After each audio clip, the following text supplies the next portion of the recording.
તો કોઈપણ કાળે કોઈપણ પરિસ્થિતિની વચ્ચે આ યુદ્ધ બંધ થવું જોઈએ અને આ જ પક્ષમાં વિશ્વ તો છે જ પણ સાથે અમેરિકા પણ હવે આ જ ઈચ્છે છે।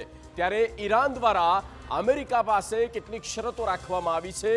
યુદ્ધ રોકવા માટે ઈરાનની 5 શરતો શું છે તેની વાત કરીએ। પહેલી, ઈરાન પર થઈ રહેલા હુમલાઓ બંધ થાય અને ઈરાન પર જેટલા પણ હુમલા થયા છે અને તેનું પણ વળતર ઈરાન માંગે છે કે તેનો પણ જવાબ વળતર રૂપે આપવામાં આવે। ભવિષ્યમાં ક્યારેય હુમલાઓ ન થવા જોઈએ, આ બીજી મોટી શરત।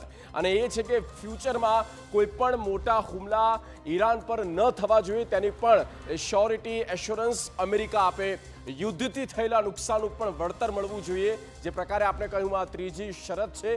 આની પહેલાં પણ કહેવામાં આવ્યું હતું ઈરાન દ્વારા કે જેટલું પણ નુકસાન થયું છે એનું રિએમ્બર્સમેન્ટ થવું જોઈએ। અને ચોથી શરત છે કે સમગ્ર ક્ષેત્રમાં યુદ્ધ વિરામ થાય, એટલે આખું ગલ્ફમાં કે જે યુદ્ધ વિરામની પણ ઘોષણા ઓફિશિયલ થાય।